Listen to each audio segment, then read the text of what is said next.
সাভারে বিভিন্ন দাবিতে ময়লার গাড়ি বন্ধ করে মানববন্ধন কর্মসূচি পালন করেছে গাড়ি চালকরা। সন্ধ্যায় ঢাকা আরিচা মহাসড়কের বালিয়াপুরের পাশে ঢাকা উত্তর সিটি কর্পোরেশনের ময়লার জন্য এই কর্মসূচি পালন করেন তারা। সাভার প্রতিনিধি মহসিন খান বুলবুলের পাঠানো তথ্যচিত্রে ডেস্ক রিপোর্ট। এ সময় সেখানে শত শত ময়লার ট্রাকে চালকরা ময়লা না ফেলে বন্ধ করে মানববন্ধন কর্মসূচি পালন করেন। ময়লা না ফেলায় মহাসড়কের পাশে গাড়িগুলো রাখায় ওই এলাকায় চরম দুর্গন্ধ ছড়িয়ে পড়েছে। পথচারী ও স্থানীয়রা চরম দুর্ভোগে পড়েছেন। গাড়ি চালকরা জানান, উত্তর সিটি কর্পোরেশনের ময়লার জন্য সেখানে গাড়ি নিয়ে যাওয়া যায় না। সড়ক পিচ্ছিল হওয়ায় যে কোনো সময় গাড়ি উল্টে বড় ধরনের দুর্ঘটনা ঘটতে পারে। এজন্য তারা সেখানে ময়লা নিয়ে যেতে পারছে না।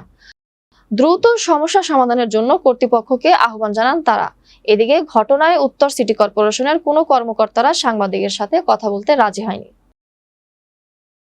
আমরা যে প্ল্যাটফর্মে উঠবো, প্ল্যাটফর্মের কোনো অবস্থা নাই, প্ল্যাটফর্মের অবস্থা খুব খারাপ। আর বিশেষ করে প্রতিদিন প্রতি মুহূর্তে প্রত্যেক দিন 4টা-5টা করে গাড়ি পল্টি খাইতেছে। যে ময়লা ফেলাই এখানে আমাদের কোনো নিরাপত্তা নাই, যানেরও নিরাপত্তা নাই, আমাদের গাড়িরও নিরাপত্তা নেই।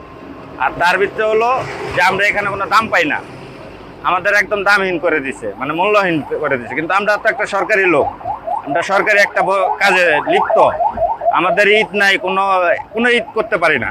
দিন 4টা-5টা গাড়ি পল্টি খাইতেছে এই রাস্তার জন্য। এটা এদেরকে বললে এরা বলে বিনয়ের সাথে এরা আমাদেরকে প্রতিশ্রুতি দেয়, কিন্তু কাজ হয় না।